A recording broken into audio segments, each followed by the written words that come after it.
नमो अरिहन्ताणम् नमो नमो सिद्धाणम् नमो आयरियाणम् नमो वज्रायाणम् नमो लोये सवसाहुणम् तीन भुवन में सार वीतराग विज्ञानता शिव स्वरूप शिवकार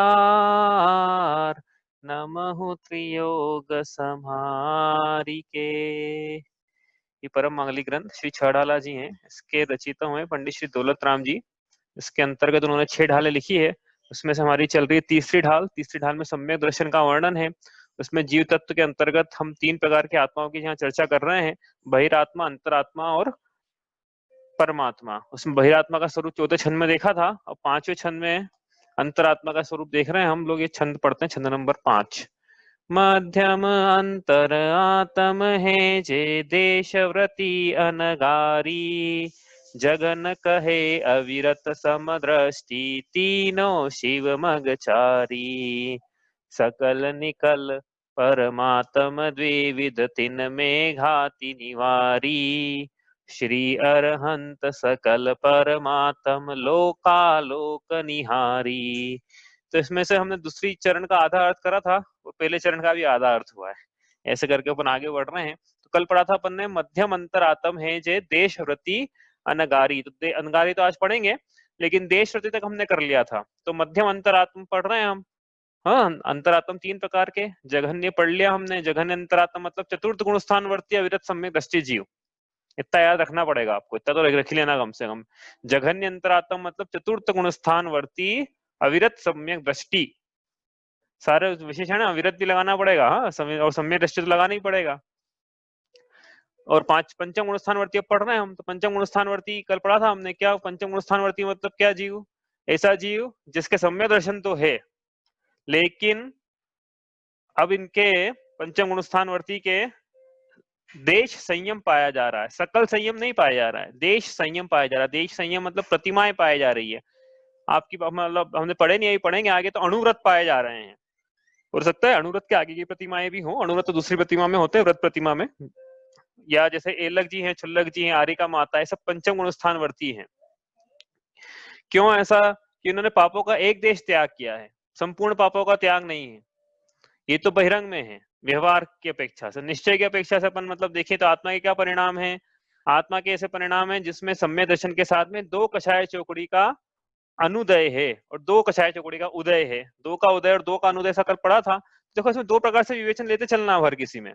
एक तो दर्शन कैसा है, दूसरा चारित्र कैसा है। क्यों? क्योंकि दर्शन मोह की तरतमता, ये पढ़ना है ना। तो मोह में दर्शन भी है और चारित्र भी है। गुणस्थान किसे कहते हैं? मोह और योग की तरतमता से जीव की अवस्था विशेष, या मोह की तरतमता से, मोह के कारण, मोह के निमित्त से दर्शन चारित्र के तरतमता से जीव की अवस्था विशेष को गुणस्थान कहते हैं। ऐसी परिभाषा पड़ी थी। तो मोह में दोनों लेना है, दर्शन भी लेना है, चारित्र भी लेना है। तो हर जगह लगाते जाना आप। चतुर्थ गुणस्थान में, पहले गुणस्थान में कुछ भी नहीं है, दर्शन भी नहीं है, चारित्र भी नहीं है। दूसरे में भी कुछ नहीं है, तीसरे में भी कुछ नहीं है, चौथे में हाँ सम्यक दर्शन है। चारित्र, चारित्र नहीं हो, पूरा असंयम है। पांचवे में, अब चौथे में सम्यक दर्शन है तो पांचवे में तो है ही, पांचवे में सम्यक दर्शन है। चारित्र कि भाई ये एक देश चारित्र, ऐसा नहीं कि पूरा ही असंयम है और पूरा, ऐसा भी नहीं कि पूरा पूरा संयम है। सकल संयम भी नहीं है और असंयम भी नहीं है। तो एक बीच की अवस्था है जिसको नाम है संयम असंयम, जिसका नाम है देश चारित्र, जिसका नाम है देश व्रत। यहाँ लिखा जिसका नाम है संयमा संयम देश तो ऐसे जीव को जिसने चतुर्थ गुण स्थान के बाद, या सीधे मतलब जिसके सम्यक दर्शन के बाद जो अप्रत्याख्याना वर्ण कषाय चौकड़ी है उसका अभाव हुआ है, अनुदय हुआ है। मतलब अभाव मतलब अनुदय है, सर्वघाती का उदय नहीं है उसकी। ठीक है, तो उसका क्या कि भाई ऐसा जीव जिसके इस प्रकार की अवस्था है चारित्र में, दर्शन चारित्र मोह की इस प्रकार की अवस्था है कि अनंतानुबंधी कषाय चौकड़ी का तो हो ही गया था अनुदय। अब ये दूसरी कषाय चौकड़ी जो अप्रत्याख्यान आवरण, इसका भी अनुदय है। और इसके साथ में जब ऐसा है तो जीव में, बहिरंग में उनके प्रतिमाएं तो पाई ही जा रही है। तो इस प्रकार की जो अवस्था है उसे उस जीव को हम कहते हैं देशव्रती, पंचम गुण स्थानवर्ती, प्रतिमाधारी, देश संयमी, संयमा संयमी। ये हमने पढ़ा था। तो व्रत किसे कहते हैं ये भी देखा था कल हमने। किसे कहते हैं व्रत? पापों का प्रतिज्ञा पूर्वक त्याग करना, ये व्रत है, 5 पापों का प्रतिज्ञा पूर्वक त्याग करना। अब ये तो परिभाषा थोड़ी सी इनकम्प्लीट है, इसमें और कंप्लीट करेंगे जब पढ़ेंगे वास्तव में, तो कि राग द्वेष के हटाने के लिए, राग द्वेष कम करने के लिए पापों का प्रतिज्ञा पूर्वक, इस प्रकार की पूरी परिभाषा रत्नाकरण शौकाचार्य जी में मिलती है। तो वो लिखेंगे जब प्रसंग आएगा। प्रसंग इसका नहीं एक्चुअली आज, इसका प्रसंग तो चौथी ढाल में आएगा, छठी में आएगा, तो वो विस्तार से करेंगे। तो अपन शॉर्ट में समझ रहे हो। तो पापों का प्रतिज्ञा पूर्वक त्याग तो ये 2 प्रकार से होता है। पापों का एक देश त्याग, देश व्रत, और पापों का पूर्ण रूप से त्याग, सकल व्रत। ये जो देश व्रत है इसका वर्णन चौथी ढाल के दूसरे हाफ में, और सकल व्रत का वर्णन छठी ढाल के फर्स्ट हाफ में। इस प्रकार से लिख लो आप, ये इस प्रकार से है। और इसके बाद हमने ये देखा था, ये देखो ये चार्ट बनाया था कल हमने, समझ में अच्छे से आ जाए इसलिए। तो चौथे गुण स्थान में दर्शन मोह की कौन सी प्रकृति का उदय, अनुदय या कुछ है, और क्षय उपशम, क्षय उपशम, उदय है, और चारित्र होने की कौन सी प्रकृति का क्षय उपशम, क्षय उपशम या उदय है। इस प्रकार कर्म की अवस्था रहती है भाई, क्षय उपशम, क्षय उपशम या उदय। हाँ, तो इसी को जीव के भाव बोलते हैं। जीव के 5 भाव हैं स्थूल रूप से देखे जाए तो, क्षय क्षायिक भाव, उपशमिक भाव, क्षायोपशमिक भाव, औदयिक भाव, और एक और है पारिणामिक भाव। तो परिणाम की चर्चा भी नहीं करी हमने, वो करेंगे भी नहीं, अब देखते हैं करेंगे तो करेंगे। लेकिन कर्म के निमित्त से 4 अवस्थाएं बनती है। तो वो कौन कौन सी अवस्थाएं, देखो यहाँ पे अपन देख रहे हैं कर्मों का कैसे कैसा खेल है। जब अविरत सम्यक दृष्टि है, जो मतलब चौथे गुण स्थान वर्ती है, और यदि मान लो, अब देखो चौथे गुण स्थान में दर्शन क्या है, दर्शन है, चारित्र क्या है, चारित्र असंयम है, ठीक है। तो जो दर्शन है, दर्शन में 3 प्रकार का, तीनों प्रकार का सम्यक दर्शन इसके यहाँ हो सकता है, औपशमिक, छायोपशमिक और क्षायिक। तीनों सम्यक दर्शन चतुर्थ गुण स्थान में बन सकते हैं। तो पहला जो डायग्राम बनाया है ये वाला, इसको अपन ने लिया छायोपशमिक, ठीक है। तो छायोपशमिक सम्यक दर्शन है, तो एक एक प्रकृति में देख रहे हैं मिथ्यात्व में क्या है, सम्यक मिथ्यात्व में क्या है, सम्यक में क्या है, अनंतानुंदी, प्रत्याख्यान, प्रत्याख्यान, संज्वलन, नौकषाय की कैसी कैसी अवस्थाएं हैं इस जीव की। चतुर्थ गुण स्थानवर्ती छायोपशमिक सम्यक दृष्टि जीव, मतलब अविरत सम्यक तो नाम की चतुर्थ गुण स्थानवर्ती जीव। तो उसके मिथ्यात्व नाम का जो कर्म है, सर्वघाती प्रकृति, उसका उदयभावी क्षय। छायोपशमिक में बात कर रहे हो भैया, हाँ, उपशमिक मत लगाना, इसको क्षय का मत लगाना। क्षयोपशमिक सम्यक दृष्टि तो ऐसी अवस्था है उसकी मिथ्यात्व की, वर्तमान काल में उदय में आने वाली सर्वघाती प्रकृति का उदयभावी क्षय। तो मिथ्यात्व नाम की सर्वघाती प्रकृति, उसका उदयभावी क्षय, और भविष्य में आएगी उसका सद अवस्था उपशम। ऐसी अवस्था है मिथ्यात्व की। ऐसी की सेम अवस्था सम्यक मिथ्यात्व की है, क्योंकि सम्यक मिथ्यात्व का भी सर्वघाती प्रकृति है, तो उसका भी भविष्य में आने वाली प्रकृति का सदवस्था उपशम, और वर्तमान में आने वाली का उदयभावी क्षय। अनंतानुबंधी, भाई इसका भी क्या अनुदय कराना पड़ेगा, क्योंकि ये अनंतानुबंधी भी दर्शन में बाधा डालती है, दर्शन में दर्शन को प्रकट नहीं होने देती है, दर्शन का घात कर देती है। दर्शन का घात, तो उसका अनुदय चल कराना पड़ेगा अनंतानुबंधी का।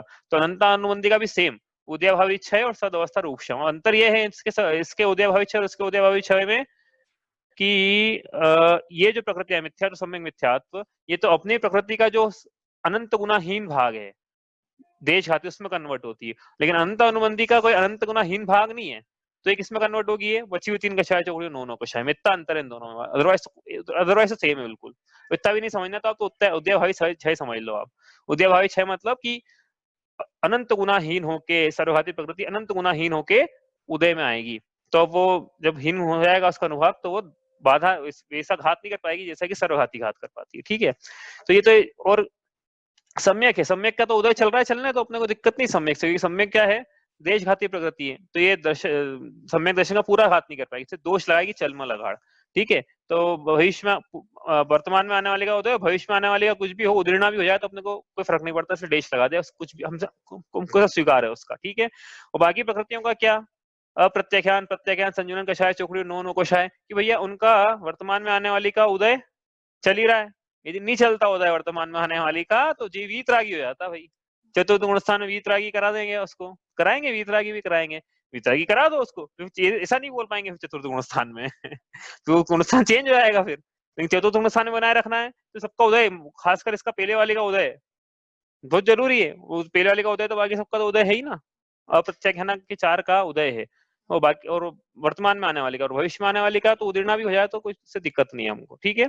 तो ये है चतुर्थ गुण स्थानवर्ती क्षयोपशमिक सम्यक दृष्टि के जीव के मोहनी कर्मों की कैसी क्षय उपशम या क्षय उपशम रहता है, वैसी व्यवस्था है, ठीक है, या उदय रहता है। और यही चतुर्थ गुण स्थान होती है, क्षयिक सम्यक दृष्टि होता, तो कैसी व्यवस्था बनती कि भाई क्षयिक सम्यक दृष्टि बोला, क्षय हो गया मतलब दर्शन मोह की प्रकृतियों का क्षय हो गया, तो ये क्षयिक सम्यक दृष्टि है वो। तो दर्शन मोह नहीं, मतलब सम्यक दर्शन में बाधा डालने वाली कौन सी प्रकृतियां हैं? तो ये 3 प्रकृतियां हैं, ठीक है। इसका तो क्षय कर दिया और इसकी कर दी विसंयोजना, लेकिन हमने 6 में क्रॉस लगा दिया, लेकिन है विसंयोजना है इसकी। हाँ, विसंयोजना मतलब इसको अपन ने कन्वर्ट करा दूसरी प्रकृतियों में, सत्ता, पूरी सत्ता की सत्ता को कन्वर्ट कर दिया, तो जो क्षयिक सम्यक दृष्टि हुआ। और बाकी प्रकृतियों का जैसा ऊपर वैसा का, जैसा यहाँ पे चल रहा था वैसा यहाँ पे चलेगा, उदय उदय उदय उदय। ठीक है। अब औक्षमिक में क्या हुआ, आपसे बोला था बनाना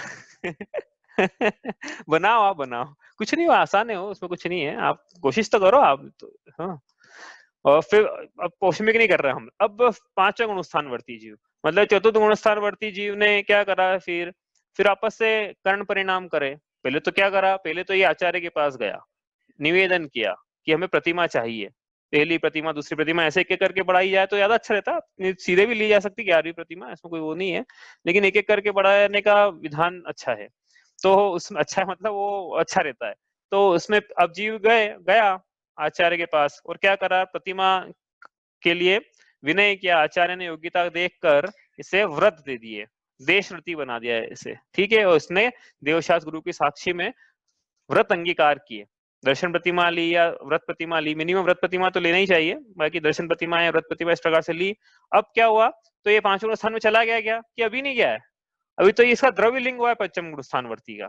भावलिंग मतलब क्या, कि भाव तो ऐसे हो उसके, तो भाव कैसे होंगे, कि भाई व्रत लेने के बाद अब वापस से वो क्या करे, अपने परिणामों की विशुद्धि बढ़ाए, 3 करण परिणाम पूर्वक अब क्या करेगा, अब ये जो अप्रत्यक्षानावरण की कषाय चौकड़ी थी उसका अनुदय कराना पड़ेगा उसको। क्यों, क्योंकि अप्रत्यक्षानावरण जिसे लिखा है, ये प्रकृति के उदय से जीव को किंचित भी त्याग नहीं होता है, किंचित भी त्याग नहीं कर पाएगा, किंचित भी व्रतों को धारण नहीं कर पाएगा। तो अभी सम्यक दृष्टि के देखो आप, तो अप्रत्यक्षानावरण का उदय चल रहा है, यहाँ भी उदय चल रहा है, ठीक है। लेकिन अब ये इसके कारण, मतलब आपसे प्रश्न ये पूछा जाए कि सम्यक दृष्टि चतुर्थ गुणस्थानवर्ती छायोग क्षमिक या छायिक सम्यक दृष्टि जीव किंचित भी व्रतों को क्यों नहीं ले पाता, तो उसका उदय कर्मों की अपेक्षा से कथन करेंगे तो अप्रत्याख्यानावरण कषाय चौकड़ी के उदय के कारण, ये उसका उत्तर है। क्योंकि ये प्रकृति के उदय में जीव लेश मात्र भी व्रत नहीं ले पाता है, लेश मात्र भी संयम नहीं होता है, उसका नाम ही उसका अप्रत्याख्याना, किंचित भी लेने नहीं दूंगी मैं, ईशत भी लेने नहीं दूंगी व्रत, ईशत भी त्याग नहीं करने दूंगी। अब जीव को लेकिन संयम संयमी, हाँ, व्रत लेना है, तो उसको इसका अनुदय करना पड़ेगा। तो अनुदय कैसे करेंगे, वैसे जिसका अनंतानुबंधी का करा था, अनंतानुबंधी का भी इसी का था, उदयभावी क्षय और सदावस्था रूपशम, तो इसका भी अब क्या करेगा जीव, 3 करण परिणामों से प्रतिमा धारण करने के बाद, द्रव्यलिंग धारण करने के बाद ध्यान लगाएगा अपनी आत्मा का, 3 करण परिणाम करेगा, और वही जो वर्तमान में उदय में आने वाली अब बोलेंगे अप्रत्यक्षानावरण कर्म की प्रकृति, उसका उदय भविष्य है, और भविष्य में आने वाली का सदवस्था रूपशम। तो ऐसा करके क्या हो गया, अब अप्रत्याख्याना का भी अनुदय हो गया, मतलब 2 कषाय चौकड़ी का अभाव हो गया, उदय का अभाव हो गया, मतलब भाव हो गया, मतलब बोलेंगे उदय का अभाव हो गया, ठीक है। तो आप समझ लेना उदय की बात चल रही है, जब अभाव बोले तो सत्ता में भले ही हो, उदय का अभाव हो गया। हाँ, 2 कषाय चौकड़ी उदय का अभाव हो गया, तो जीव क्या हो गया, पंचम गुणस्थानवर्ती हो गया। और तीसरी कषाय चौकड़ी चौथी का क्या करना है, कि इसको उदय बनाए रखना है, अभी इसका उदय का भी अभाव कर दोगे तो जीव का गुणस्थान बदल जाएगा, फिर अपने को 5 और सीखना है, तो 5वें में बची 3 कषाय चौकड़ी, बची 2 कषाय चौकड़ी, 9 कषाय का उदय चल रहा है, ठीक है। तो पंचम गुणस्थानवर्ती। और ये तो आपको समझ में आ ही गया होगा। अच्छा, यहाँ पे ना पूर्व कोटि लिख देना, कोटि पूर्व लिखा हुआ था, इसको ना पूर्व कोटि कर दो, ज्यादा अच्छा है एक्चुअली। एक पूर्व कोटि है वो, एक कोटि पूर्व नहीं, ऊपर भी पूर्व कोटि का लिखा हुआ था, कोटि पूर्व लिखा था, उसको पूर्व कोटि कर दो, ठीक है। चलो, और इसमें एक करेक्शन और कर देना, इसमें ना सीधे 8 वर्ष बाद लिखा भी था, मैंने बाद में हटा दिया उसको। 8 वर्ष के बाद सीधे प्रतिमा क्यों बना था ऐसे, ये जघन्य आयु पढ़ ही लेते हैं, चलो इसको। पंचम गुणस्थानवर्ती यदि 5वें गुणस्थान में रहा तो कम से कम कितने टाइम तक रहेगा, तो उसका उत्तर अंतर्मुहूर्त। अंतर्मुहूर्त बाद कुछ भी हो सकता है, नीचे भी जा सकता है, ऊपर भी आ सकता है। हाँ, और ऊपर जाने के लिए ऊपर कैसे आएगा हम देखते हैं अभी लेकिन नीचे तो जा सकता है। किसी का भी उदय आ जाए, सर्वघाती का, अनंतानंदी का आ जाए, अप्रत्याख्यान का आ जाए, मिथ्यात्व का आ जाए, गुणस्थान चेंज हो जाएगा, सम्यक मिथ्यात्व का आ जाए, गुणस्थान चेंज हो जाएगा। और ये तो इसकी अंतर्मुहूर्त हुई। उत्कृष्ट आयु तो मनुष्य की अपेक्षा, मतलब क्या है, व्रत जो है एक देश संयम, ये देवों को नहीं होता है, नारकियों को नहीं होता है, तो बचे कौन अब, मनुष्य गति बची, तिर्यंच गति बची। तिर्यंच में संगी पंचेंद्री बोलने की जरूरत ही नहीं हुई, संगी पंचेंद्री को होंगे व्रत, और संगी पंचेंद्री अपर्याप्त तक तो होंगे नहीं है, सब संगी पंचेंद्री पर्याप्त तक उसके व्रत होंगे। अब मनुष्य है तो मनुष्य में हमको क्या उत्कृष्ट काल निकालना है मनुष्य का, तो मनुष्य की उत्कृष्ट आयु ले लो कर्म भूमि की जहाँ पे व्रत होते हैं, तो एक पूर्व कोटि। अब जीव पैदा होते से व्रत नहीं ले सकता है, उसको 8 वर्ष का इंतजार करना पड़ेगा, तब उसमें योग्यता होगी व्रत धारण करने की, भले सम्यक दृष्टि क्यों ना हो जन्म से, लेकिन 8 वर्ष बाद ही वो प्रतिमा ले सकता है। तो 8 वर्ष तक का इंतजार करना पड़ेगा। 8 वर्ष पूरा होने के बाद अंतर मुहूर्त में क्या करना है, 3 करण परिणाम करेगा ना वो, तंत्र मुहूर्त का काल है उसका, तो उसके माइनस अंतर मुहूर्त भी कर देना साथ में, ये कल छूट गया था। अंतर मुहूर्त लिखा था, वो बाद में डिलीट कर दिया था मैंने, वो लिखना भूल गया बाद में फिर मैंने। ठीक है, ऐसा है इनका। और तिर्यंच का तो जन्म लेने के 3 अंतर मुहूर्त बाद ही वो व्रत अंगीकार कर सकता है। अब कोई बोले तिर्यंच कहाँ आचार्य के पास जाएगा, तिर्यंच कैसे पानी छान के पिएगा, तिर्यंच कैसे सोधा भोजन करेगा, तिर्यंच क्या देवशास्त्र गुरु, क्योंकि सब लगेगा ना उसमें तो, हाँ, तो इसका विचार करना आप क्यों कैसे करेगा अपना विषय 5वें ढाल में, चौथे ढाल में हो सकता है ले लें अपन, अभी का तो विषय नहीं कि तिर्यंच कैसे करते हैं ये सब, लेकिन तिर्यंच की प्रतिमा हो सकती है, मतलब ऐसा हो सकता है, देखो देखो बहुत ऊंची बात बोले हम, तो ऐसा हो सकता है कि जीव द्रव्य लिंग से मुनि हो, लेकिन अंतरंग में चारों कषाय चौकड़ी का उदय पाया जा रहा है, और बहिरंग में लेकिन मुनि दीक्षा धारण की है। और एक तिर्यंच है सम्मूर्छन, वो भी सम्मूर्छन अब सम्मूर्छन क्या होता है वो भी आप छोड़ो, जो बिना माता पिता के उत्पन्न हुआ सम्मूर्छन, ऐसा जीव है, और वो पंचम गुणस्थानवर्ती है। तो वो जो मुनिराज हैं उसकी अपेक्षा ये जीव श्रेष्ठ है तिर्यंच, क्योंकि पांचवें गुणस्थानवर्ती है ये मोक्ष मार्गी है, और वो जो मुनिराज इनकी बात कर रहे हैं उनका तो मोक्ष मार्ग प्रारंभ भी नहीं हुआ है। क्यों? क्योंकि उनके चारों कषाय जोड़े कम से कम एक का तो अभाव करे हैं। हाँ, तो मिथ्या दृष्टि मुनिराज, और ये सम्यक दृष्टि तिर्यंच गुणस्थानवर्ती, तो ये श्रेष्ठ है। ये रत्नाकर शाकाचार्य जी में आशय के कथन मिलते हैं, ये आप पढ़ लेना है, मन से नहीं बोल रहे हैं, मतलब मूल गाथा में आचार्य संबंध तो पहले अध्याय का शायद 21, 22, 23 नंबर का श्लोक होगा, देख लेना। चलो अपन तो आगे चले यहाँ से। तो ये हुआ पंचम गुण स्थानवर्ती। अब इसमें देखो मैंने बोला था कि 2 प्रकार से विचार करना है अपने को, तो कल जो विषय बच गए थे अपने आज ले लेते हैं, अभी तक के जो विषय बच गए थे। अच्छा, ये गमनागमन का विचार भी हमने किया था, पंचम गुण स्थानवर्ती कहाँ जा सकता है और कहाँ से आ सकता है। तो पांचम गुण स्थानवर्ती अभी बताया जैसे कि क्या पांचवें गुण स्थान में है और अप्रत्याख्यान का उदय आ जाए तो चौथे गुण स्थान में चले जाएगा, सम्यक मिथ्यात्व का उदय आ जाए तीसरे गुण स्थान में चले जाएगा, मिथ्यात्व का उदय आ जाए तो पहले में चला जाएगा, और औपशमिक सम्यक दृष्टि जीव है यदि पंचम गुण स्थान में, और फिर उसके अनंतानुबंधी का उदय आ जाए तो दूसरे गुण स्थान में। दूसरे गुण स्थान में पहुंचाने की कंडीशन है, अपने को ध्यान रखना है, वो दूसरे गुण स्थान में जीव तभी पहुंचेगा जब उसके औपशमिक सम्यक दर्शन, क्योंकि औपशमिक सम्यक दर्शन के काल में जब एक समय छावली कम रहता है तब जीव जाता है वहां पे।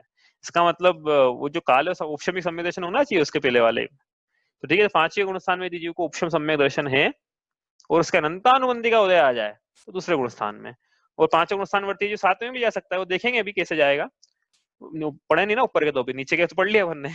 और आग आ सकता है कि पहला गुण स्थानवर्ती जीव, अब कोई मिथ्या दृष्टि जीव है जिसने आचार्य के पास जाके व्रत लिए, प्रतिमा ले ली, लेकिन है मिथ्या दृष्टि, और उसके बाद उन्होंने आत्मा का ध्यान किया, अंतःकरण परिणाम किए, तो सीधे 5वें गुण स्थान में प्रवेश कर सकता है। क्यों? चौथे में क्यों नहीं जाएगा सीधे? कि भैया व्रत है ना बहिरंग में, बहिरंग में व्रत भी है, निमित्त नैमित्तिक संबंध है इनका, तो 2 कषाय चौकड़े का अभाव, और बहिरंग में ऐसे व्रत ले रखे थे, पहले से ले रखे थे, वो तो मिथ्या दर्शन था गुणस्थान पहले ही, लेकिन व्रत ले रखे थे। पहला गुणस्थान क्यों था? क्योंकि सम्यक दर्शन नहीं था। यहाँ से यहाँ पहुंचा रहे हैं जीव को, समझ में आ रहा है कि नहीं? यहाँ से यहाँ कैसे पहुंचेगा, यहाँ से यहाँ कैसे पहुंचेगा कि जीव मिथ्या दृष्टि है, एक प्रतिमा ली उन्होंने, फिर अंतःकरण परिणाम करके सीधे 2 कषाय चौकड़ी का अभाव कर दिया, और दर्शन मौका तो कर ही दिया सीधे 5वें गुण स्थान में। ऐसे चौथा गुण स्थान वर्ती को तो पहुंचा ही है अपन ने, छाया समय दृष्टि को तो पहुंचा ही था ना अभी, और छठा गुण स्थान वर्ती 5वें में आ सकते हैं, अपन देखते हैं कैसे आएंगे आज। ठीक है, अब यहाँ से आगे चलें, तो अब 2 बातों का विचार देखो, अब ध्यान रखना इसमें 2 बातों का विचार करना है अपने को, कि 5वें से शुरू करते हैं अपन, कि 5वें गुण स्थान में हो गई बात, थोड़ा सा रिपीटेशन है, कि 5वें गुण स्थान में दर्शन कौन सा, सम्यक दर्शन कौन सा पाया जाएगा? 3 सम्यक दर्शन है ना, तो कौन सा पाया जाएगा पांचवें गुण स्थान में? तो भाई तीनों पाए जा सकते हैं। तीन सम्यक दर्शन की बात करें, तीन सम्यक दर्शन कौन कौन से हैं? औपशमिक, छायिक और छायोपशमिक। ये सम्यक दर्शन के भेद है ना। ये कर्म की अवस्था, नाना प्रकार की अवस्थाओं से कर्म के इस प्रकार, जीव के इस प्रकार के परिणाम होते हैं, दर्शन की इस प्रकार की अवस्थाएं होती है। तो पांचवें गुण स्थान में तीनों पाए जा सकते हैं सम्यक दर्शन। छायिक भी पाया जा सकता है, और चौथे से लेके भी, चौथे से चाहे छायिक को ला सकता है, छठे सातवें से छायिक को ला सकता है, या फिर पांचवें में छायिक बना सकता है। छायिक सम्यक दर्शन कैसे होता है? छायोपशमिक सम्यक दर्शन है, उसके बाद विसंयोजना से और क्षय से। तो पांचवें गुण स्थान में संभव है, दो बार दो सेट लगाने पड़ेंगे तीन करण परिणाम के, तो पांचवें गुण स्थान में जो छायिक सम्यक दृष्टि हो सकता है। समझ में आ रही ना बात? क्या पढ़ रहे हैं हम कि पांचवें गुण स्थान में कौन कौन सा सम्यक दर्शन संभव है? छायोपशमिक तो है ही है, तो लेके आ रहे हैं हम, उसमें तो कोई डाउट है ही नहीं। औपशमिक भी हो सकता है।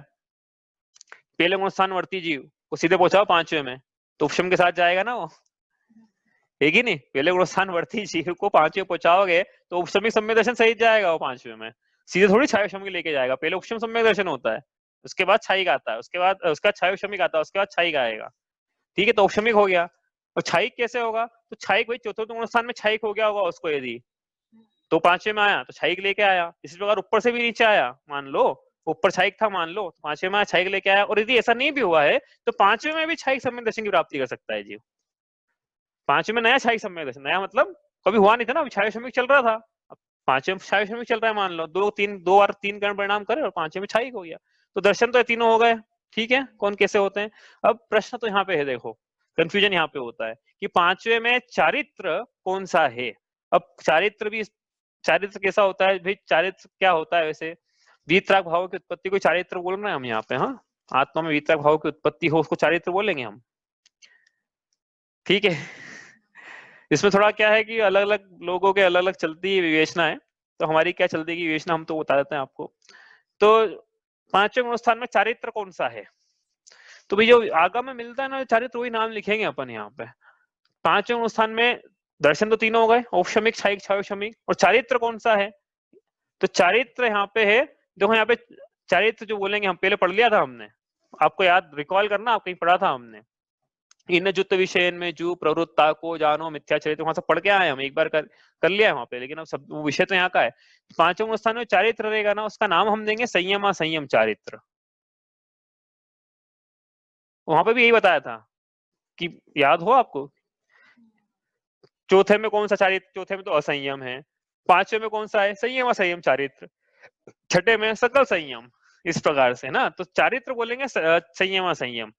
अब कोई जीव सूत्र जी का सूत्र नंबर 5 दूसरे अध्याय का 5 ही है शायद, तो वहां पे बोलेगी भैया वहां पे तो छायोपशमिक में दिया हुआ है इसको, ज्ञाना ज्ञान लब्धयश चतुत्री पंच भेदाश्च सम्यक्त्व संयमा संयम, ऐसा सूत्र है वो, जितना मुझे याद है।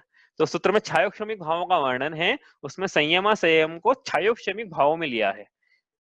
तो इसको छायोपशमिक चारित्र बोल सकते हैं कि नहीं, प्रश्न तो ये है। तो ये ऐसा है कि छायोपशमिक चारित्र हम इसको नहीं बोलेंगे, हम तो संयमा संयम चारित्र बोलेंगे। तो वहां पे कैसे लिखा है सूत्र जी में छायोपशमिक? तो भैया भाव में लिखा है ना, हम बोलेंगे छायोपशमिक भाव है। भाव चारित्र की अपेक्षा जो भाव है वो भी छायोपशमिक है, मतलब दर्शन तो छायोपशमिक है ही है, और भाव की अपेक्षा चारित्र भी छायोपशमिक है। ऐसा होने पर भी चारित्र को हम छायोपशमिक चारित्र नहीं बोल रहे हैं, हम संयम संयम चारित्र बोल रहे हैं। देखो ये थोड़ा कंफ्यूजन है, इसलिए आप थोड़ा एक बार अच्छे से समझ लेना इसको कि भाई क्या है और क्या बोल रहे हैं और कैसे मतांतर मिलते हैं। भाव छायोपशमिक कैसे, पहले तो ये देखते हैं अपन, भाव छायोपशमिक कैसे बनते हैं? जब सर्वघाती प्रकृति का सदवस्था रूपशम, उदयभावी क्षय और देशघाती का उदय, इस परिणामों से जो भाव होते हैं उसको छायोपशमिक कहते हैं। तो यहाँ पे क्या चल रहा है? यहाँ पे अप्रत्याख्यानावरण का सदवस्था रूपशम, अप्रत्याख्यानावरण का उदयभावी क्षय, और उदय किसका है?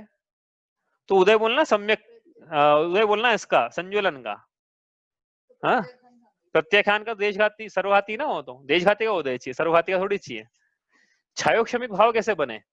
छायोपशमिक में उदय चाहिए देशघाती का, तो इन तीन के हिसाब से बोलेंगे छायोपशमिक भाव। ठीक है, आई बात समझ में? नहीं आई बात समझ में? छायोक्षमिक भाव कैसे बने जीव के? देखो, अप्रत्याख्यान वर्ण का ऊपर बनाया ना अपन ने चार्ट, ऊपर से देख लेते ना, ऊपर बनाया तो है।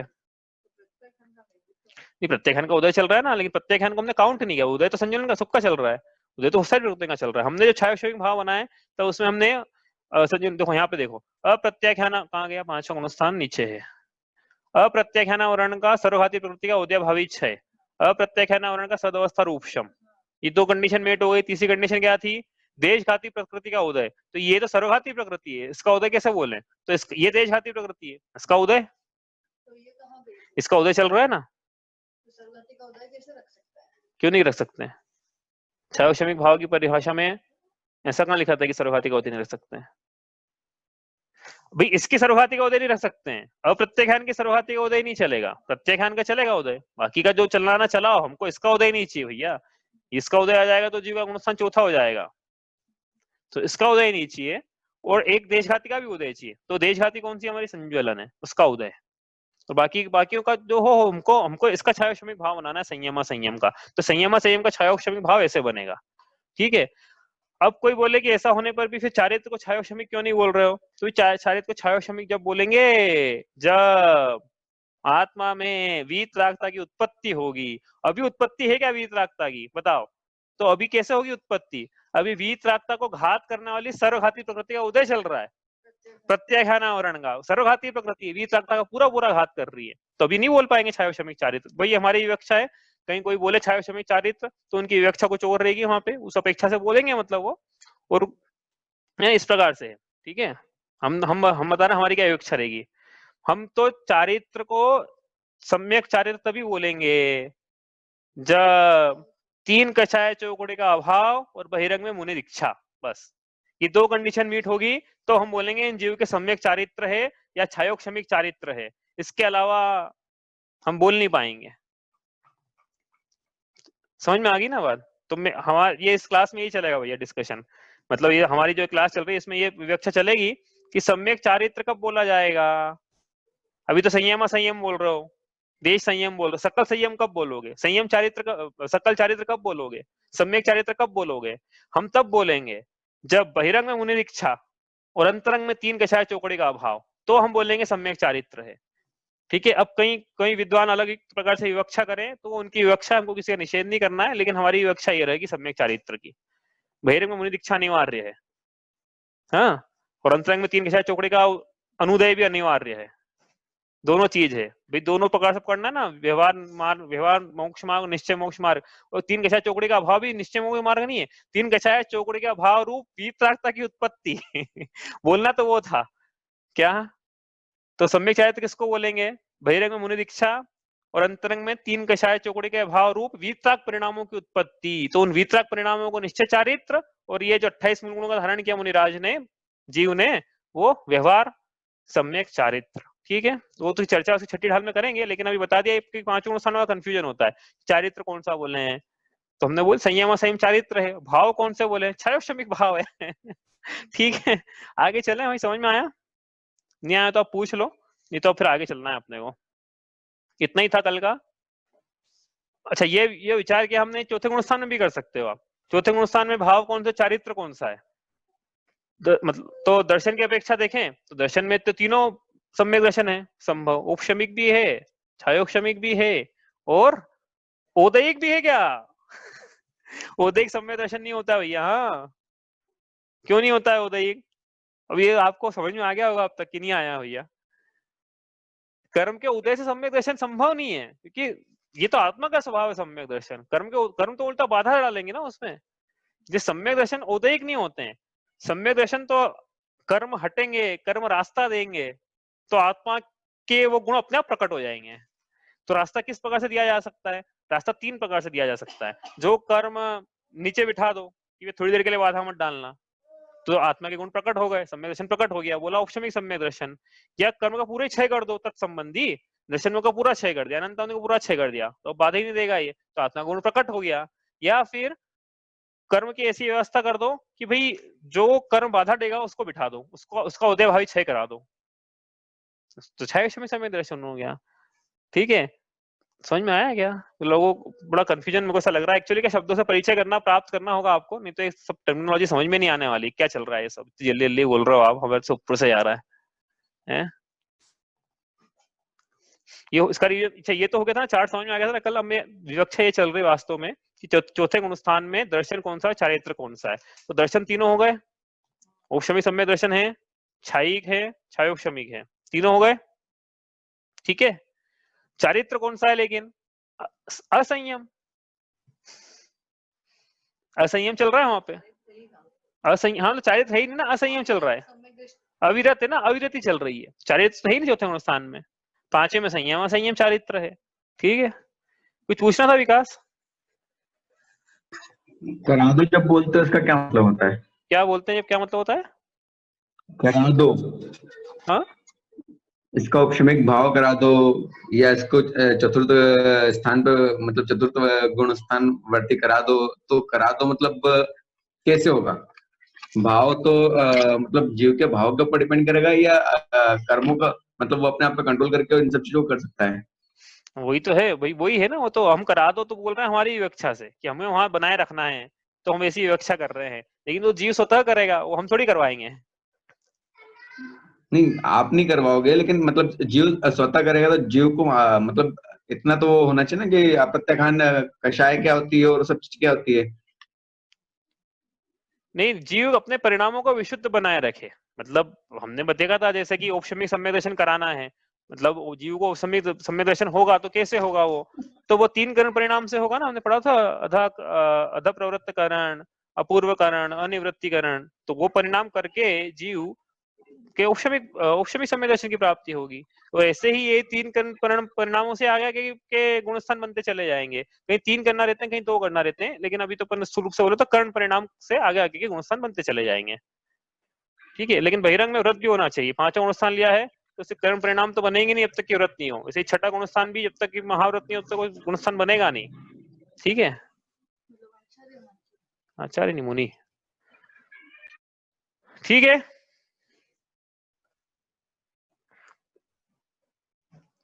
आवाज नहीं आ रही। चलो, और किसी का कोई प्रश्न है?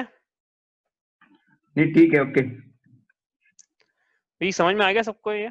तो आप ये सब विचार करना। देखो, आप ये क्लास खत्म हो जाए उसके बाद में आप विचार करना कि पहले गुणस्थान में दर्शन का क्या क्या है, चारित्र का क्या क्या है, दूसरे में, तीसरे में, चौथे में, पांचवे में दर्शन कैसा है, कैसा हो सकता है, और चारित्र कैसा हो सकता है। तो पांचवे के पहले तो नाम ही ना अविरति। तो अविरति के पहले तो, अविरति और अविरति के पहले चारित्र की तो कोई बात ही नहीं है। ठीक है, तो असंयम है वहां तो पूरा। पहले में भी असंयम, दूसरे में भी असंयम, तीसरे में भी असंयम। मतलब पहले में मिथ्या चारित्र, पहले से तीसरे में मिथ्या चारित्र, और चौथे में असंयम। ठीक है, पांचवे में संयम असंयम, चारित्र की अपेक्षा। और दर्शन, तो दर्शन में देख ही लिया हमने। अब आगे चलते हैं यहाँ से। अब ये जो जीव है, देखो अब चलते हैं यहाँ से अपन आगे, आगे कौन सा पढ़ते हैं। अब वहां लिखा है मध्यम अंतर आत्म है जे देश व्रति अनगारी। तो देश व्रति हो गए हमारे ये पांचवें स्थान वर्ती। अब शब्द आया अनगारी। अनगारी का मतलब क्या होता है? तो पहले आगार का मतलब क्या होता है? आगार। फिर देखेंगे आगारी मतलब क्या होता है, फिर देखेंगे अनगारी मतलब क्या होता है। आगार का मतलब होता है घर,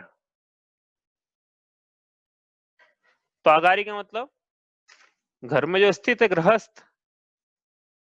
तो अनगारी मतलब जिसके गृहस्थ पने का त्याग है। तो मतलब कौन है जिसके गृहस्थ पने का त्याग होता है? हाँ, तो यहाँ पे हम बात करेंगे मुनिराजों की, निर्ग्रंथ मुनिराजों की। हाँ, निर्ग्रंथ मुनिराज, निर्ग्रंथ मुनिराज। तो अनगारी का मतलब क्या है? निर्ग्रंथ मुनिराज। अब एक अपेक्षा से तो ये है, दूसरी अपेक्षा ये भी कह सकते हो आप कि ऐसे प्रतिमाधारी जिन्होंने घर छोड़ दिया है, एलक जी, छुल्लक जी, वो भी तो हैं। तो उनको भी ले लेना आप, लेकिन हमने सबकी विवक्षा पंचम गुणस्थान में पहले ही कर दी है। ठीक है, तो अब उसकी विवक्षा हम अलग से नहीं कर रहे हैं, लेकिन उसे पांचवें गुणस्थान में ही रहते हैं। अब हमको पढ़ना छठा गुणस्थान। छठे गुणस्थान में उनका प्रवेश नहीं होता है। एलक जी, छुल्लक जी माता जी के रूप में प्रवेश नहीं होगा, माता जी का तो होगा ही नहीं कभी। एलक जी, छुल्लक जी का हो सकता है यदि वो सकल संयम धारण करे और 3 कषाय चौकड़े का अभाव करे। ठीक है, तो इसलिए पर अनगारी की जब बात करेंगे तो हम यहाँ हमारी जो विवेचना चलेगी उसमें निर्गंत मुनिराज। ठीक है, अनगारी समझ में आया। तो ये भी कौन है अनगारी? ये भी मध्यम अंतरात्मा है। मध्यम अंतरात्मा में एक गुणस्थान पढ़ लिया हमने 5वां, लेकिन इसके अलावा और भी गुणस्थान होते हैं। कौन कौन से होते हैं? तो हम पहले 5वां पढ़ लिया ना मध्यम अंतरात्मा में, अब पढ़ रहे हैं 6ठा गुणस्थान। 6ठे गुणस्थान में क्या होता है? 6ठे गुणस्थान का नाम है प्रमत्त संयत गुणस्थान। 6ठा गुणस्थान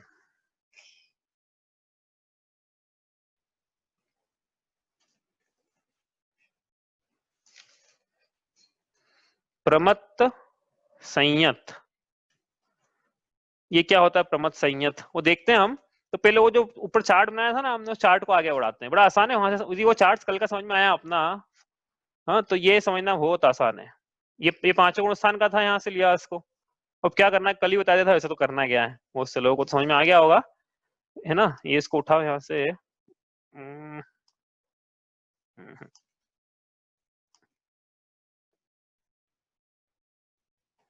ठीक है, ये हमने कॉपी कर लिया यहाँ से, अब इसको नीचे ले आके पेस्ट कर देंगे।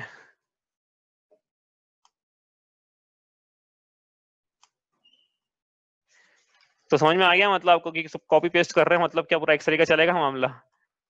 हाँ, ये चार्ट समझ में आया कि नहीं आया था कल जो बनाया था अपन ने? ये वाला, ये चार्ट बनाया था ना कल। हाँ, तो ये हमने क्या करा, ऊपर से नीचे से कॉपी कर लिया है। ऐसा कैसे, कौन सा था चार्ट ये अपना? 5वें गुण स्थान में दर्शन मोह की और चारित्र मोह की कर्म की प्रकृतियों का क्या, किसका उदय है, किसका क्षय है, किसका क्षयोपशम है और किसका उपशम है, किसका सद अवस्था और उपशम है, किसका उदय भावी क्षय, इस प्रकार की जो भी अवस्था है हमने कॉपी कर ली ऊपर से। और यहाँ पे 5 की जगह पर लिखेंगे 6ठा गुण स्थान, है ना। 6ठे गुण स्थान का बना रहे हैं हम, तो यहाँ लिखेंगे 6ठा गुण स्थान।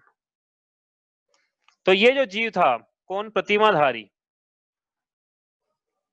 अब इसके भाव जागे, मतलब ये गृहस्थ था पहले, पंचम गुण स्थानवर्ती मतलब गृहस्थ कह रहे हैं भाई। हाँ, गृहस्थ छोड़ना ही पड़ता है कुछ को, एक प्रतिमा के बाद अपन पढ़ेंगे आगे, जैसे एलक जी छुल्लक जी माता जी तो नियम से गृहस्थ के त्यागी होते हैं। तो इस प्रकार से एक प्रतिमा के बाद गृहस्थ छोड़ना ही पड़ता है। ब्रह्मचर्य के बाद प्रतिमाएं आती है, 7 के बाद 8 9 10 11, आरंभ त्याग, उद्दिष्ट त्याग, हिंसा त्याग, परिग्रह त्याग। तो वहां पे क्या गृहस्थ छोड़ना, तो अभी तो क्या अपन मान लो कि 5 गुण स्थान वार्ती जो 7 गुण स्थान 7 वृत्ति के नीचे कम से कम वो तो गृहस्थ है ही, है ना। तो अब ये जो प्रतिमाधारी जीव है, इसका क्या हुआ, भाग जागे इसके आपस से, इसके परिणाम हुए। क्यों? इसे भावनाएं भाई थी गृहस्थ अवस्था में जब था। क्या भावना भाई थी कि अपूर्व अवसर, अपूर्व अवसर ऐसा किस दिन आएगा, कब होऊंगा भायांतर निर्ग्रंथ, जब संबंधों का बंधन तीक्ष्ण छेद कर, विचरूंगा कब महत पुरुष के पंथ जब। तो अपूर्व अवसर अब आया इसके जीवन में, इसने अब आचार्य से मुनि दीक्षा अंगीकार की। मुनि दीक्षा अंगीकार करने के बाद 28 मूलों का धारण वगैरह अपन पढ़ेंगे 6ठी ढाल में। हम सभी जानते हैं मुनिराज का स्वरूप, तो वैसे सामान्य स्वरूप तो अब ये निर्गंत मुनिराज हुए। पंचम गुण स्थान के बाद अपन बना रहे हैं अपन, और देखें कहाँ कहाँ से आ सकते हैं, है? अभी तो अपन इनको बना रहे हैं पंचम गुण स्थान वर्ती को। तो इन्होंने क्या करा, मुनि दीक्षा धारण करी। मुनि दीक्षा धारण करने के बाद क्या हुआ, 6ठा गुण स्थान हो गया, 7वां हो गया कि नहीं हुआ अभी? तो कैसे होगा, जैसे करवाते आ रहे हैं, कैसे होगा?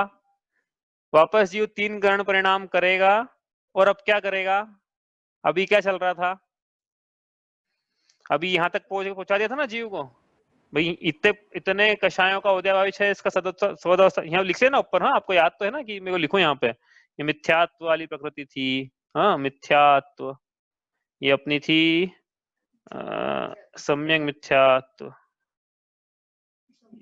नहीं ये सम्यक थोड़ी थी, अरे ये वर्तमान की गलत लिख दिया, एक सेकेंड, यहाँ से शुरू होगा।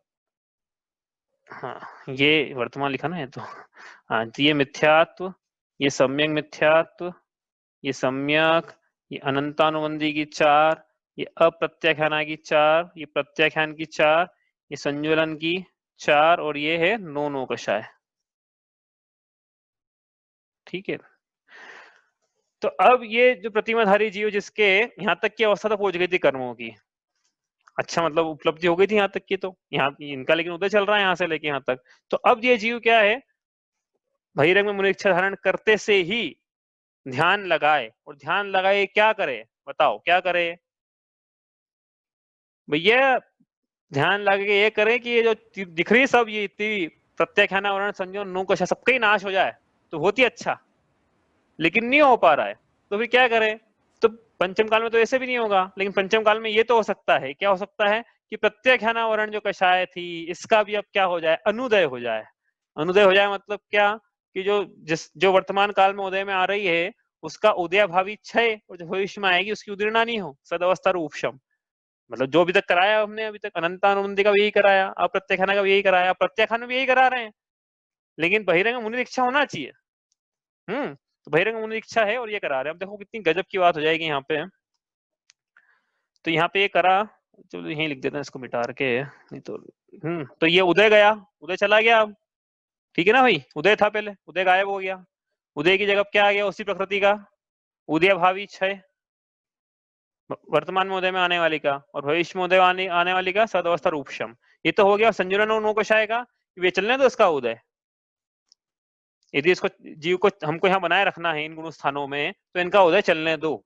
ठीक है, इनका उदय यदि हटा देंगे तो पूरा वीतरागी हो जाएगा ना जीव। तो अभी वीतरागी तो नहीं है मुनिराज, वीतरागी मुनिराज नहीं है, मतलब कहने का मतलब ये, ठीक है, सरागी है। ठीक है, तो ये मुनि दीक्षा हो गई। तीन कषाय चौकड़ी का अभाव हुआ, हुआ कि नहीं हुआ। पहली कषाय चौकड़ी अनंतानुबंधी इसका अभाव, दूसरी कोई कषाय चौकड़ी अप्रत्याख्यानावरण इसका अभाव, प्रत्याख्यानावरण तीसरी कषाय चौकड़ी इसका अभाव, और चौथी का उदय। ऐसी अवस्था होती है मुनिराजों की। 12 स्थान को हटा देना, 11 को, बाकी ऐसी अवस्था होती है मुनिराजों की। तीन कषाय चौकड़ी का अभाव पंचम काल में संभव है, होता है। ठीक है, और जब इसका बोल दिया है तो दर्शन उसका तो समझ ही लेना, किसका, मिथ्यात्व का। उसका तो छह उपशम, या 6 उपशम चल ही रहा है ना उसका, कुछ इनमें से 3 अवस्था में एक अवस्था चलती रहेगी। ठीक है, इतना समझ में आ गया तो आगे चलें अपन। इतना आ गया समझ में, कोई प्रश्न है क्या इसमें। सम्यक मिथ्यात्व ऐसा कैसे रहेगा, समय मिथ्या तो ऐसे ही रहेगा, ऐसा ही रहेगा। अभी चाहो तो छाई समय दृष्टि तो हट जाएगा, नहीं तो ऐसा कैसे ही रहेगा। मतलब अपन अभी छायोक्षमिक की बात कर रहे हैं। हाँ, ये छायोक्षमिक समय दृष्टि है, लिख लो यहाँ पे, छायोक्षमिक समय दृष्टि, छायोक्षमिक सम्यक दृष्टि, हाँ लिख लेना साथ में, सम्यक दृष्टि मुनिराज। ऐसे मुनिराज जो छायोक्षमिक सम्यक दृष्टि हैं, उनके दर्शन मुख की लिखना है, क्यों जरूरी है कि तो इनकी अवस्था बदल जाती है ना, फिर ये अलग उपशम है तो अलग हो जाएगी अवस्था, छय है तो अलग हो जाएगी, छायोक्षमिक है तो जो लिखा वो रहेगी। हाँ, और आप लिख सकते हो, ऊपर से आप बना के लिख सकते हो कि यदि यही मुनिराजी क्षयिक सम्यक दृष्टि है, छठे गुण स्थान में है, 7वें में, छठे में है, तो ये क्या होगा, औक्षमिक है तो क्या होगा, वो लिख सकते हो आप, है ऊपर से बना लेना आप। अपन तो छायोक्षमिक लेके चल रहे हैं, क्यों छायोक्षमिक लेके चल रहे हैं अभी समझ में आ जाएगा आपको, क्यों लेके चल रहे हैं अभी। ठीक है आज तो नहीं तो कल तो आ ही जाएगा समझ में। अब छायोक्षमिक सम्यक दृष्टि मुनिराज है। ठीक है, कहाँ थे पहले, 5वें गुण स्थान में थे, अभी कहाँ है, छठे गुण स्थान में भी। हम्म, मतलब मिथ्यात्व की एक सम्यक नाम की प्रकृति का उदय रहेगा। हाँ रहेगा ना, रहेगा,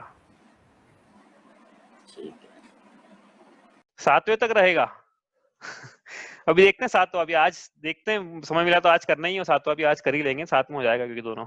तो अब देखो, तो भी क्या थे, ये 5वें गुण स्थान में थे भाई, इन्होंने प्रतिमा थी इनके पास, मुनिराज के पास गए, मुनि दीक्षा ली, बहिरंग में इनके द्रव्य लिंग हुआ पहले मुनि दीक्षा के बाद, उसके बाद इन्होंने 3 करण परिणाम करे, 3 कषाय चौकड़े का अभाव करा, और जैसे अभाव करा वैसे ही 5वें से कहाँ पहुंचेंगे, कहाँ पहुंचेंगे 5वें से, क्या लिखा ऊपर देखो, क्या लिखा है, कहाँ पहुंचेंगे 5वें से, छठा तो लिखा ही नहीं है समझ में आया 5वें से कहाँ पहुंचेंगे, 7वें में, तो 7वां कर लो भैया। ठीक है, 6 तो भी 6 को मैं हटा नहीं रहा हूँ, इग्नोर करो अभी 6 को, कि लिखा हुआ ही नहीं है जैसे, ऐसा मान लो।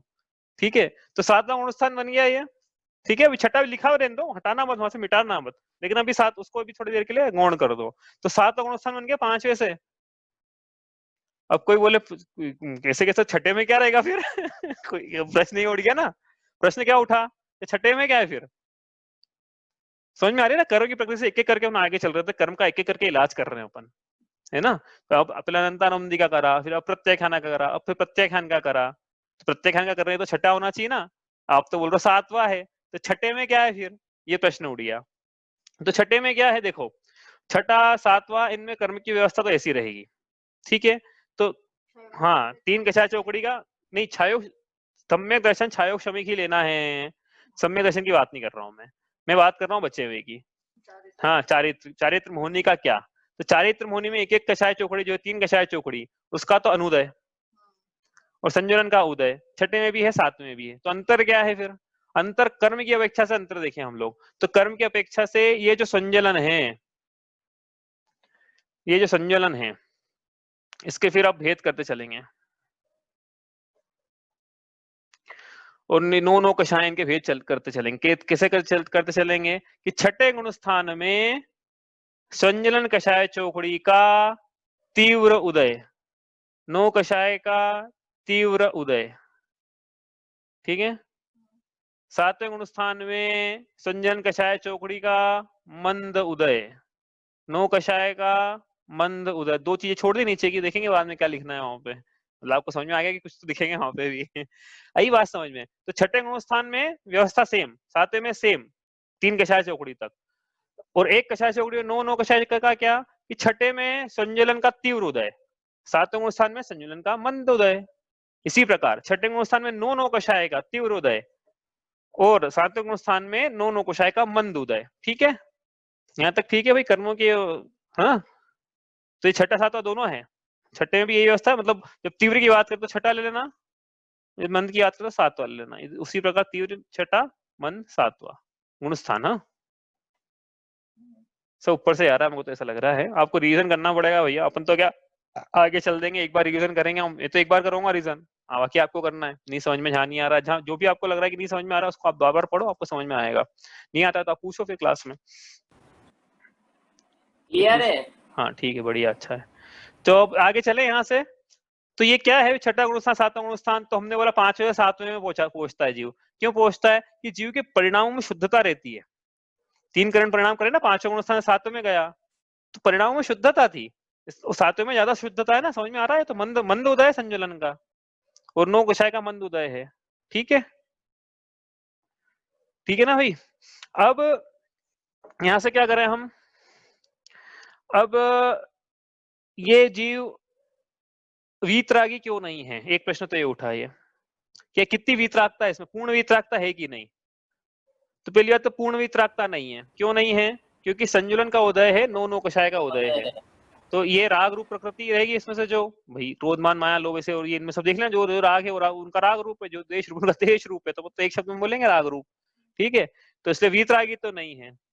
तो क्या वीतरागता का पूरा पूरा घात है क्या, आंशिक वीतरागता भी नहीं है क्या, कुछ तो होगी ना प्रकट, जैसे छायोग क्षमिक सम्यक दर्शन में सम्यक दर्शन प्रकट था, पूर्ण नहीं था छायिक जैसा, छायिक जैसा शुद्ध नहीं है, लेकिन छायोग क्षमिक प्रकटता तो है। वैसे ही यहाँ छठे सातवें गुण स्थान में वीतरागता की का पूर्ण घात है क्या, कुछ प्रकटता है, ये प्रश्न है। प्रकटता होना चाहिए क्योंकि संतुलन क्या एक देश वाली है ना। हाँ बस ये सुनना था, बिल्कुल बहुत सही। अब जिसका उदय चल रहा है, जिस प्रकृति का जो चारित्र को घात कर रही है, किसका उदय चल रहा है, उदय में देखो ना, बाकी का तो मतलब ही नहीं अपने से, इन सबका तो काम ही चला गया एक तरह से यहाँ से लेके यहाँ तक। हाँ, अब उदय किनका चल रहा है, उदय तो यहाँ से यहाँ तक का चल रहा है, मतलब इसका चल रहा है और इसका चल रहा है उदय। ये कौन सी प्रकृतियां है, ये पूरा पूरा घात करती है कि एक देश घात करती है। संजलन कषाय चौकड़ी और नो नो कषाय, यह चारित्र का एक देश ही घात करती है, क्योंकि ये देश घाती प्रकृति है, सर्वघाती प्रकृतियां नहीं है। सर्वघाती प्रकृति तो चली गई सब, जितनी भी सर्वघाती थी दर्शन हो की भी चली गई, मतलब अनुदय हो गया। और ये जो सर्वघाती प्रकृति थी, तीन कषाय चौकड़ी चारित्र होने की, इनका भी अनुदय है। अनुदय बोला तो समझ लेना आप, क्षय उपशम क्षय उपशम जो भी है, हम तो एक शब्द में बोलना है तो अनुदय बोलेंगे, ठीक है।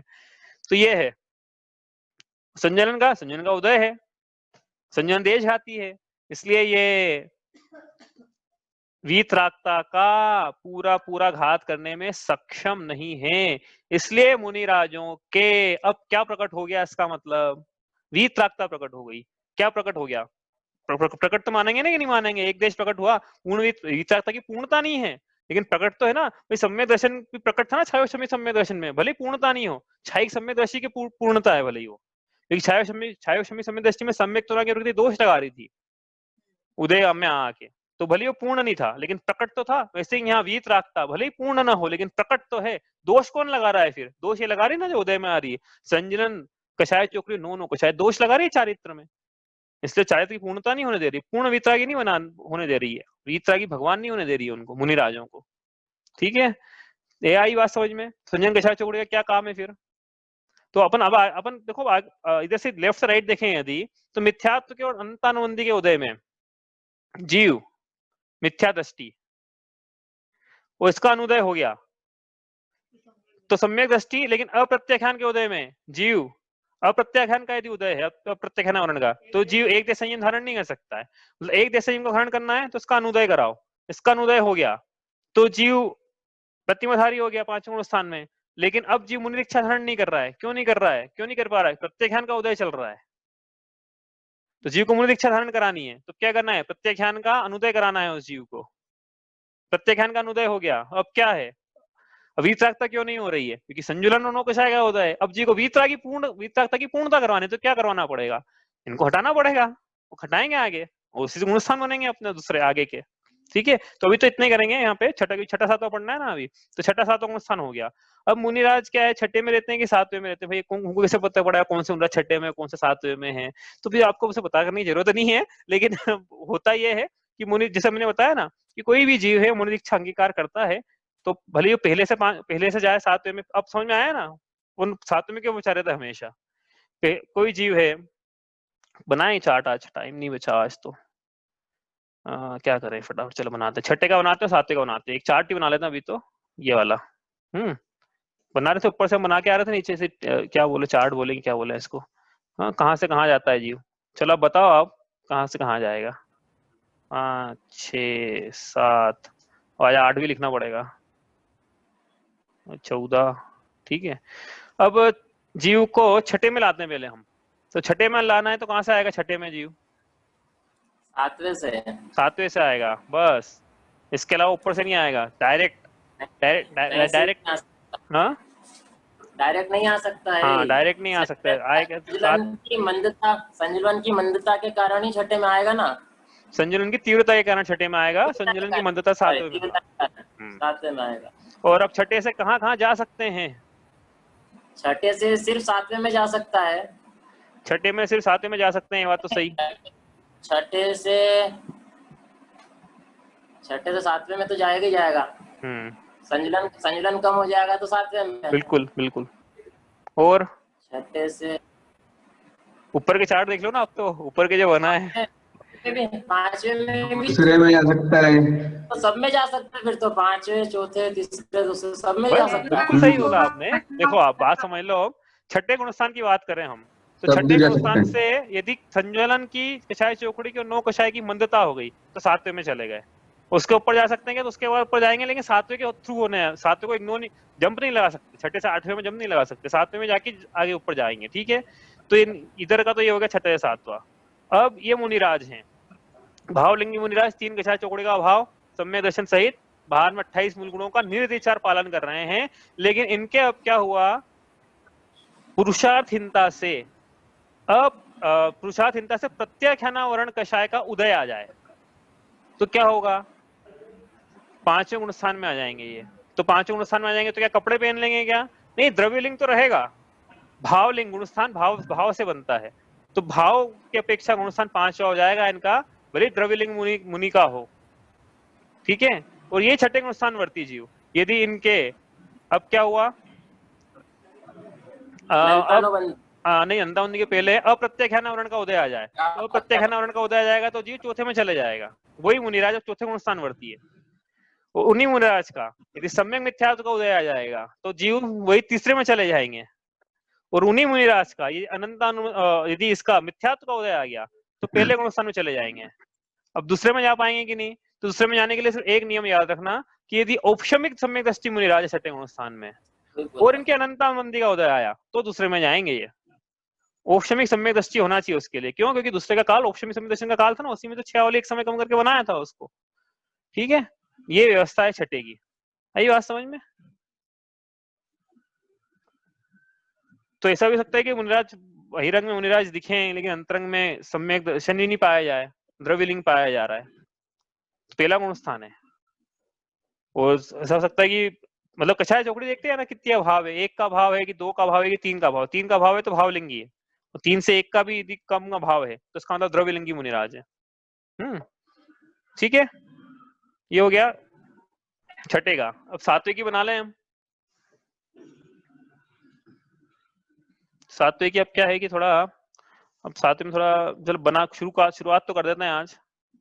चलो सातवां, 1 2 3 4 5 6 7। अब सात के आगे कोई बने ही नहीं, अब आज बना रहे 7 के बाद, तो अब देख लो ये कैसी बनेगी। 8 9, ठीक है, ये 14, और इसके बाद ये आ गया, और यहाँ पे भी 8 9 10 11। अब ये एक लाइन ऊपर चली गई, एक नीचे आ गई। ऐसा क्यों हुआ? क्योंकि वो लिखा है वृंदावन दास जी ने, पद्म प्रभु भगवान की पूजा जो लिखी वृंदावन दास जी ने, उसकी जयमाला में लिखा उन्होंने, जय जय अष्टम में दुई धारा। याद आई पंक्ति? जो जिन्होंने करी पूजा उनको याद आ गई होगी, जय जय अष्टम में दुई धारा, तो 2 धारा हो गई। अब पढ़ना हुआ पद्म प्रभु भगवान की पूजा पढ़ना, जयमाला। तो ये तो अपन आज नहीं पढ़ेंगे, दुई धारा तो कल पढ़ेंगे, लेकिन बनाया ऐसा है, पूरा कर भी नहीं पाएंगे सातवां गुण स्थान तो आज अपन। तो पहले तो सातवें गुण स्थान का नाम क्या है भाई? यहाँ पे चलो पहले हम ये कर लेते हैं कहाँ जा सकते हैं, कहाँ आ सकते हैं। अपन ने बना लिया है चार्ट, तो ठीक है। तो सातवें गुण स्थान से कहाँ जा सकते हैं? तो हाँ बताओ। छठे में तो कहाँ से आ सकते हैं वो बनाना था पहले अपने को। तो कहाँ से आ सकते हैं, चलो आ सकते वाला बताओ पहले तो आप। मैं बता दूं? पहले से आ गए। मुनि दीक्षा ली तो पहले से डायरेक्ट सातवें में। हाँ, और बाद चौथे से चौथा, पांचवा, छठा सब हो गया। चलो बढ़िया। दूसरे तीसरे से तो नहीं आ सकते ना, फिर दूसरे से जाएंगे तो पहले में जाएंगे, और तीसरे से ऊपर। दूसरे से तो नियम से पहले में ही जाते हैं। दूसरे से तो पहले नियम से पहले में जाते हैं, और तीसरे से ज्यादा से ज्यादा ऊपर चढ़ेंगे तो चौथे तक ही चढ़ेंगे बस। ठीक है, ये 7 पे हो गए, 7 हो गए। अब यहाँ से 7 से कहाँ जा सकते हैं? तो 7 से जाने के लिए क्या है? सीधे छठे में जा सकते हैं। नीचे जाएंगे तो सीधे नीचे नहीं जाएंगे, छठे से के थ्रू जाएंगे नीचे। 7वें में क्या है कि सीधे मंद उदय चल रहा है संयोजन का, तो सीधे अप्रत्याख्यान का उदय नहीं आ जाएगा, पहले प्रत्याख्यान का आएगा। हाँ, वो पहले, और उसके पहले इसका आएगा, किसका? संयोजन की तीव्रता होगी पहले। समझ में आ रही बात? तो 7वें से छठे में जाएंगे, और ऊपर गए तो ऊपर गए तो ऐसी 2 लाइनें बना रखी है। अब ये कल समझेंगे अपन, क्योंकि आज अपन तो बात का समझते हैं, पहले का समझते हैं ना। 7वें से गए तो या तो इधर जाएंगे 8वें में, या फिर इधर जाएंगे 8वें में। 2 क्यों बनाए कल समझेंगे हम, 2 8 क्यों बनाए यहाँ पे अपन ने। ठीक है, वो 7 तो समझ के ही समझना पड़ेगा, 7वें में आ जाएगा उसका वर्णन कि 2 8 क्यों बनाए हैं। अब 7वें अनुष्ठान का नाम क्या है? और हाँ, कुछ पूछना है क्या? 7वें से अगर नीचे गिरना है तो टप्पा खा के जाएंगे। हाँ, छठे में पहला, पांचवा, चौथा, तीसरा, दूसरा, पहला। हाँ, ठीक है। छठे गुण का नाम था प्रमत्त संयत, यदि याद हो गया हो तो। 7वें उसका नाम तो बड़ा आसान है। 7वें गुण का स्थान का नाम क्या है फिर? 7वां गुण स्थान नाम इसका प्रमत्त संयत है, 7वें वाले का है अप्रमत्त संयत। अप्रमत्त संयत मतलब क्या होता है? अब ये कि भाई छठे गुण स्थान में प्रमाद था, 7वें गुण स्थान में प्रमाद का भाव हो गया। ये अंतर है दोनों में। संजलन का तीव्र उदय, नो कषाय का तीव्र उदय, तो मुनिराज छठे गुण स्थानवर्ती प्रमादी मुनिराज। प्रमादी का मतलब उनकी अवस्था में प्रमाद बोल रहे हैं भैया? हाँ, ऐसा मतलब प्रमादी है तो मतलब क्या शिथिलाचारी हो जाएंगे क्या? कि नहीं, वो उनकी अवस्था में जो होता है प्रमाद, वो ऐसा प्रमाद है, मतलब जिससे गुणस्थान भी नहीं गिरे लेकिन प्रमादी भी कहलाए। ठीक है, और अप्रमाद मतलब कि संजोलन की तीव्र मंदता हो जाए, नो नो कशा की मंदता हो जाए, सातवां गुण स्थान, तो ये अप्रमादी मुनिराज। सातवां गुण स्थान वर्ती मुनिराज मतलब एक शब्द में समझना हो तो शुद्धोपयोगी मुनिराज। तो छठे गुण स्थान वर्ती मुनिराज मतलब शुभोपयोगी मुनिराज। तो शुद्धोपयोग और शुभोपयोग, आत्मा का ध्यान कर रहे हैं यदि मुनिराज, सातवां गुण स्थान, और वही मुनिराज आहार विहार निहार पंच कल्याणक प्रवचन शास्त्र रचना ये कर रहे हैं, तो छठा गुण स्थान। तो इसका मतलब है कि मुनिराज जो हैं छठे से सातवें के बीच में झूलते रहते हैं, बस इतना ध्यान रखना आप, इतना ही करते हैं आज। मुनिराज कोई मुनिराज पंचम काल की मुनिराज क्यों ना हो या चतुर्थ काल की क्यों ना हो, सातवां छठा सातवां छठा सातवां छठा चलता रहेगा उनका। हर अंतर मुहूर्त में स्विच होंगे, हर अंतर मुहूर्त में स्विच होना है उनको। सातवां अंतर मुहूर्त बाद छठा, फिर अंतर मुहूर्त वापस सातवां, फिर अंतर मुहूर्त हजारों बार लाखों बार हो जाए, स्विच होते हैं वो बार बार। क्यों? क्योंकि जब यदि आत्मा का ध्यान कर रहे हैं तो सातवां, और आत्मा का ध्यान नहीं चल रहा है उनके तो छठा। तो छठा जब होगा तो क्या मिथ्या चरित्र हो जाएगा क्या उनका?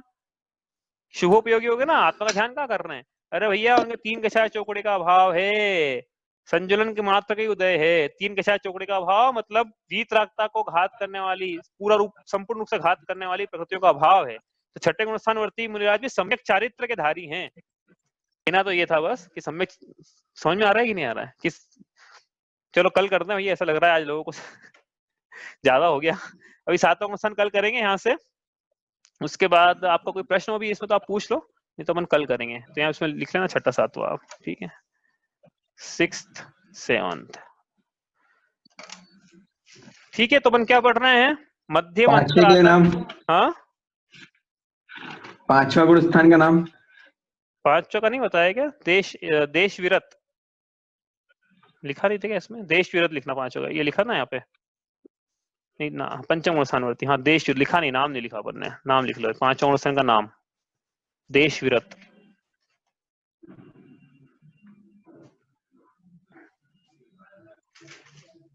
इनकी अविरति नहीं है अब, ये विरत हैं अब। हाँ, अविरति चौथे गुण स्थान तक थी, लेकिन विरति भी पूरी नहीं है, एक देश विरति से देश विरत। चलो और कुछ इसका भी रिवीजन करना पड़ेगा आपको, मुझे ऐसा लग रहा है कि कुछ ज्यादा हो रहा है। रिवीजन आप करो इसका घर पे, नहीं समझ में आता तो पूछना, और अपन रिवीजन करेंगे संडे के दिन वापस से एक बार अच्छे से। आप नहीं प्रश्न आपको संडे तक पढ़ लो आप, और संडे को पूरे प्रश्न लेके आना, फिर संडे का रिवीजन नहीं कर पाएंगे हम। ठीक है, अभी आसान है बस, ये आगे आगे चलते चले जाएंगे ऐसे। ठीक है, भी पूछ लो। गुणस्थान की एक अलग से एग्जाम लेना पड़ेगी? नहीं अपन ने ज्यादा पढ़ा दिया मतलब ऐसा नहीं, आप चिंता, अपन एग्जाम तो ऐसे लेंगे सब कवर हो जाएगा, क्या 100 नंबर में पूरा कवर हो जाएगा जितना पढ़ा है। चलो इतना ही करते हैं आज। आपको रिवीजन कर लेना इसका, और कोई प्रश्न होता है तो कल लेके आइएगा, और फिर अपन फिर कल सातवां क्वेश्चन पूरा पढ़ेंगे। उसके बाद अब ये द्विधारा क्या है ये कल पढ़ेंगे, ठीक है। सहजानंदी शुद्ध स्वरूपी अविनाशी में आत्म स्वरूप, ज्ञानानंदी पूर्ण निराकुल सदा प्रकाशित मेरा रूप।